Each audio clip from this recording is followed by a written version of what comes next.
Yeah, so indeed, very important on the pension reform Yeah. with this special cabinet meeting today to introduce a new part to the social security bill.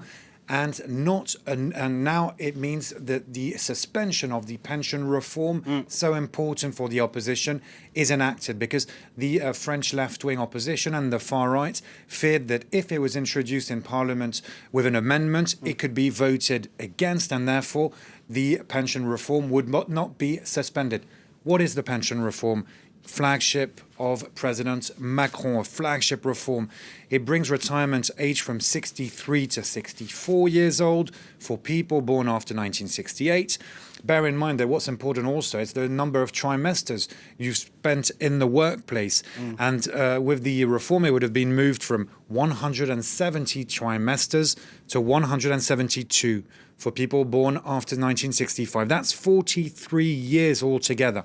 43 years you need to spend working, full 43 years to get pension. Now it's suspended, it's all blocked. Retirement age stays at 63 years old, and it's still 170 trimesters, 42.5 years of work. This suspension is until 2028. Why? Because basically what Macron wants to tell the opposition is, okay, you don't agree with this? Well, the French will have their say during the 2027 presidential election, because every candidate will put forward their suggestions, their proposals, their views for reforming the pension system, and the French people can decide. Yes, but you can also say Macron was elected on the promise of reforming the pension system. He didn't manage because of opposition on the streets, and especially a political deadlock in opposition parties preventing him to do so.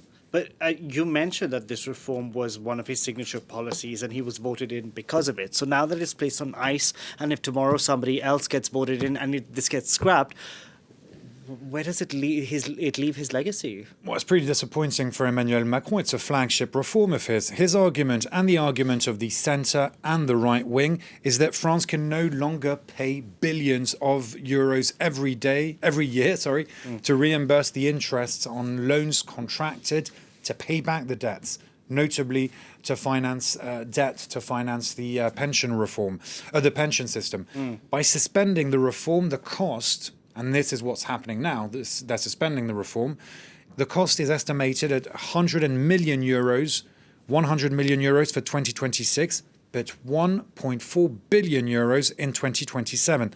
That's what it will cost. Let's take a look now at a clip from a report by our colleague Luc Schrago explaining the pension reform, the pension system in France, the age compared to other countries, and also the planned costs of this suspension. Take a look at this report by Luc Schrago. It's a small clip. France already has one of the lowest retirement ages in the European Union and spends around 400 billion euros annually on pensions, about 14% of its GDP. A recent study by France's Auditor General's office put a number on just what a suspension of the reform would mean. Stopping the retirement age at 63 would have a total cost of 13 billion euros to public finances for the 2035 financial year.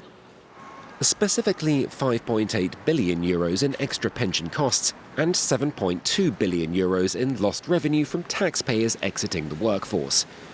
So yes, it will cost more. No, it's not what Emmanuel Macron wanted, but he didn't have a choice. If he had refused to suspend the pension reform, while the opposition, the socialists, the Greens, the communists, all the left, as well as the far right, would have blocked his government. They would have censored this government. They would have led to the downfall, the fall of the Lecornu government number 2.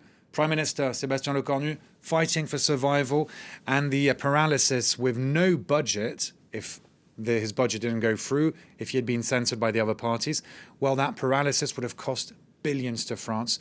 So they chose bad rather than worse in their views. Clovis, thank you very much for that. Clovis Casali breaking that